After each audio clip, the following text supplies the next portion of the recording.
আমি একজন drug addicted. ভেঙেও ফেলে।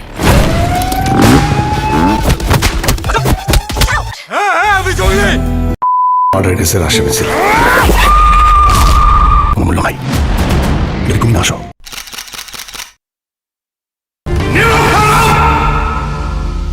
ভেবেছিলাম যে সবকিছু হয়তো ভাগের মতো হয়ে যাবে, কিন্তু হ্যালো এভরিওয়ান, আসসালামু আলাইকুম। আশা করি সবাই ভালো আছেন। এই ঈদে মুক্তি পাওয়া বরবাদ, জঙ্গলি এবং দাগি সিনেমা নিয়ে চলছে ব্যাপক আলোচনা। এখন দেখার বিষয় কোন সিনেমা সবচেয়ে বেশি বাজিমাত করে। তবে শাকিব খানের সিনেমাতে 15 কোটি টাকা বাজেট হওয়াতে এই সিনেমা এগিয়ে থাকবে, এটাই স্বাভাবিক। ভিডিও শুরুর আগেই অবশ্যই আমাদের এই ছোট্ট চ্যানেলটি সাবস্ক্রাইব করে দিতে ভুলবেন না। তবে দাগি এবং জঙ্গলি সিনেমাও বরবাদকে টেক্কা দেওয়ার মতো এক্সপ্রেশন, ফাইটিং এবং গল্প সবকিছু মিলে বরবাদকে টেক্কা দিতে পারে। আলাদা করে যদি বলতে হয়, দাগি সিনেমার গল্প খুবই চমৎকার। এই সিনেমাতে আরফান নিশোর লুকটা ছিল দারুণ, তাই দর্শকদের চোখ থাকবে দাগি সিনেমাতেও।